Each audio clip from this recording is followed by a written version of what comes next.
is Grumpy A-Hole. I'm doing a VR to, I hope I'm saying this right, I apologize if I ain't, but I think it says pyaoliang, P-Y-O-A-O-L-I-N-G.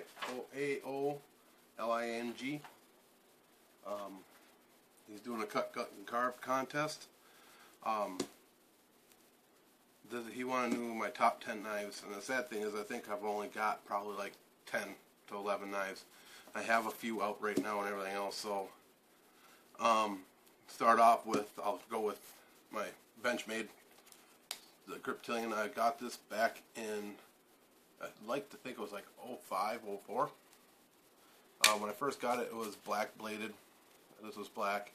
Stone wash it because the blade was kind of getting nasty looking.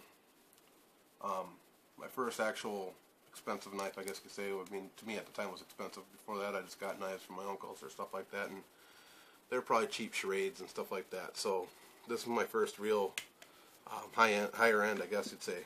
And then I guess the next one I would say is this one. This one is Mantis. I'm sure not a lot of people, they're not as popular with some people, but the other people love them. I like Jared's knives, so I got some cryptical scales put on it too. So they look pretty wicked with it on there. It's the Wile-E. It's got the little two serrations. This has been a really nice carry for me, actually. I enjoy it. And then probably another special knife to me is this one. It's getting beat up now. Actually, I use it a lot. The blade itself is by Danny Barnhouse. You can find him on Facebook. Does excellent work. And the scales were done by Menavade. They made it glow in the dark on there. This is considered a reverse blade. It is. It's a nice knife. I love it. I carry this often. Got tech lock on the sheath and the BTF edition. Clicks in, stays in solid. And then another knife that's been pretty important to me now is this one. I just got it thanks to the help of my mother-in-law and stuff. My wife too helped out get this for me. It's a ZT301. This is considered the Blem, but in all honesty, I'm going to have Menavade pimp the side out on here maybe, or maybe I'll send it into Tough Thumbs to do the rock texture on the titanium side for me or something, maybe, who knows, but we'll see what we do with this. Another knife I carry a lot, the Commander. I mean, I'm trading this actually now, but Nick did a wonderful job at Menavade with these scales. They're just phenomenal scales. They feel great in the hand. Gives you that texture, that grip, and they look wonderful. I'm just not a fan of serrations, and to me, the blade looks so much smaller than the rest of the handle, so it looks goofy like that. I'm trading this for another Emerson, though, with scales that are already done by Menavade from Flip and Bean. He's got a Persian. Emerson Persian I'll be getting for this. Then I'd probably say this knife, and in all honesty, I can't really remember the maker. I bought this thing off of eBay, and it's beautiful to me. It's got that Damascus style blade, Damascus. I'm not a fan of wood scales, but they do look nice on there. It's got the 6 pins holding her on. Thick as heck. All the way through. Well done knife. Really nice leather sheath too. The guy did pretty good on that, and this thing feels good in the hand. I'd like some jimping right here, I think. I'd probably suck in the choil a little bit more up there if I had a choice, but beyond that, she's a nice knife. And I've carried this out when I go out in the woods and stuff. This is my knife. I use it for my bushcraft style knife, I guess. I think it was from somebody from New York. That's all I can remember. I mean, I bought it quite a few years ago. Just love the way the knife goes, though. This is not an expensive knife. You could buy this off of eBay for probably 40-50 bucks. It's a Boker S2 Sniper Blade Works collab. They helped design it. Probably as close as I'm going to get to a sniper knife for a long time. I mean, snipers go for like $400, $500, $600, $700 bucks. And I wish I could afford one, but it's just not in the cards right at this point in time. But it's a nice big blade and it's really thin. So what I use this for actually is in the kitchen. It works great to cut with and everything else. And our kitchen knives suck. I'm a knife nut and I have really crappy kitchen knives. And with the stone wash on there, I never have to worry about rust. I just wipe it off and dry her off and then she's good to go.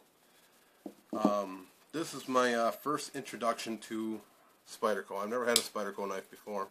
And I know this is the bird knife. It's a cross bill. But I really like the feel of it. It's comfortable.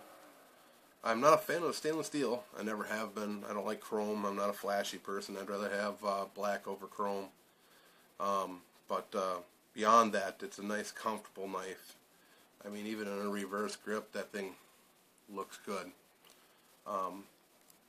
Finding myself falling in love with Spydercos. I want to get a few more myself after this. Some real, like probably the Manix XL, Manix 2XL, maybe a military, stuff like that. But it's not a bad knife. Sorry about that. Technical difficulties. Just edit it in, make it work. My apologies. My other knife was this little Kershaw Cryo. It's a nice little knife to carry if I want to give my poor Wiley a break. I like to carry 2 to 3 knives actually at a time. I'll carry a little folder like this for small jobs, which after talking to a friend, I don't see why I should bother. Either way, a knife is a knife. When you whip it out, they're still going to have that little shock value. But I think it's a cool little folder. It gives me an introduction to the Hinder design. It makes me want to get a 560 or 561 pretty bad. It's a nice little knife, actually. I mean, I'd probably change this scale out if I could to maybe carbon fiber or something like that, or maybe a little, like a toxic green, but give it a little more, because it's pretty slippery feeling. But beyond that, it's a nice little knife. Other than that, I got this big dog I'll take out with me when I go to my friend's land. Kabar, Zombie Killer War Sword. I just like the girth size. I mean, I use this one. I beat the heck out of this thing. This is what I use to split logs and wood, and when I go out there, I'll just freaking slice crap with it and everything else. It feels pretty good in the hand. I like the fact you get choices of the green or the black scales when they give it to you. Pretty cool. And along with it, they got this pretty big sheath with a huge compartment, so you can put a bunch of good stuff in there if you're out and about. And on top of that, came with this little knife, which is kind of cool too, because it's almost like a little scalpel usable tool for the finer things. So those are my knives. Beyond that, I do have, I don't know if you consider this a knife, it is multi-tool. It does have a couple different knives on there. I got this from a friend recently. It's a Gerber Flick. You're supposed to be able to deploy with one hand like that. And it's got the nice lockable stuff on there. But on here it comes with like a Warncliffe design, and it locks. It won't come undone unless I move this. And it comes in handy pretty good. I mean, it's got a good edge to it. I've used this a few times now. This comes in handy. It's a handy little knife. Everything's nice. Got wire cutters on this. Even has a little hacksaw style blade on here. Yeah, I carry this with me all the time now since I've gotten it. So this is my collection. I got a few others out. I have a Spyderco Mule LMAX edition getting done by Menovator right now, and I got a whale shark on its way. I also have a snotty Karadashi coming along the way, and I also have a knife that I drew up. It's probably pretty much influenced by like L. Marshall and Sniper Blade Works and a few other people out there that is going to be done by my birthday. These aren't no high-end knives, some of these. I mean, yeah, this is probably right now the most expensive blade I got on here, but in all honesty, I love them all. I'm a firm believer you don't always have to spend a lot of cash for a good blade, but if I had it, trust me, it'd be on the table. So this is what I got. This is why I like it. Hope you enjoyed the video. I hope I did you right by this video. Thanks for your time.